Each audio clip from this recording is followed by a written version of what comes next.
Anatol Lieven, I wanted to shift focus in the last few minutes we have with you from Ukraine to Afghanistan. This month marks 1 year since the return of the Taliban to power and withdrawal of U.S. troops, ending what was the longest war in U.S. history. Afghanistan facing today a humanitarian crisis.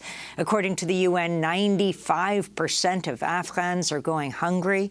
Meanwhile, the United States is continuing to refuse to unfreeze $7 billion of foreign assets held by Afghanistan's central bank on U.S. soil.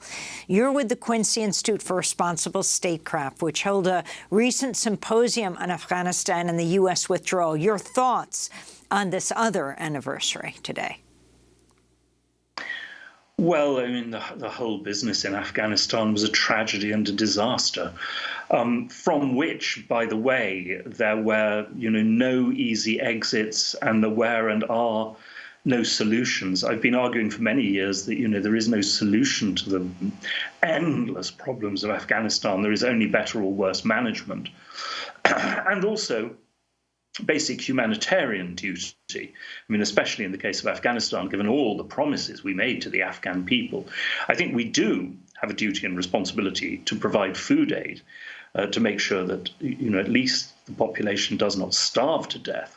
But of course, especially after the location of al-Qaeda leader Ayman al-Zawahiri in Kabul under Taliban protection, and given Taliban policies towards women, it isn't possible, I think, to resume any kind of normal relations with the Taliban at present or give them massive aid.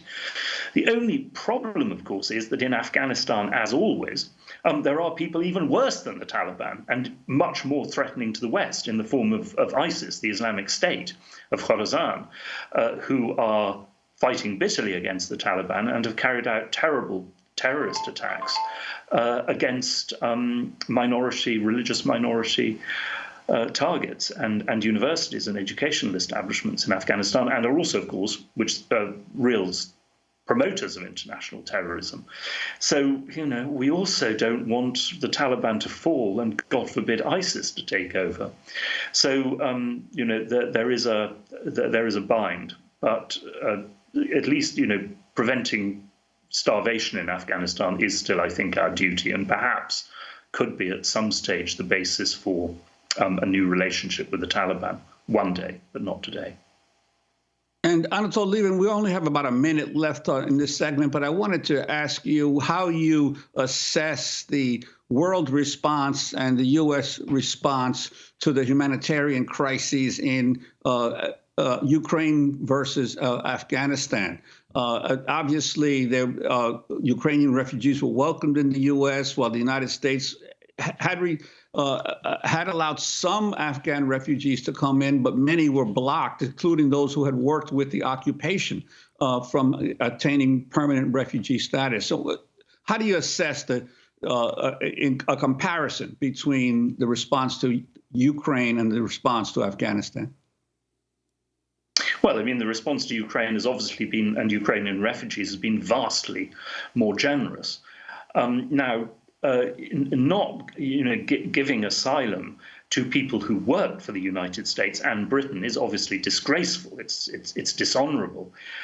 I have to say, though, that when it comes to much larger numbers of refugees from Afghanistan, as we have seen from previous generations of migrants to the West, there has been often real problems with integration, and therefore even in the first generation, let alone the second generation, with some of these people who have come to the West as refugees, then turning to extremism and terrorism. So I'm afraid that simply saying that we must accept anyone who wants to leave Afghanistan and can is not a solution. Ukrainians, like Poles and others, are much easier, frankly, to integrate and much more likely to be successful in Western societies. I mean, that sounds harsh, but I'm afraid it is the fact.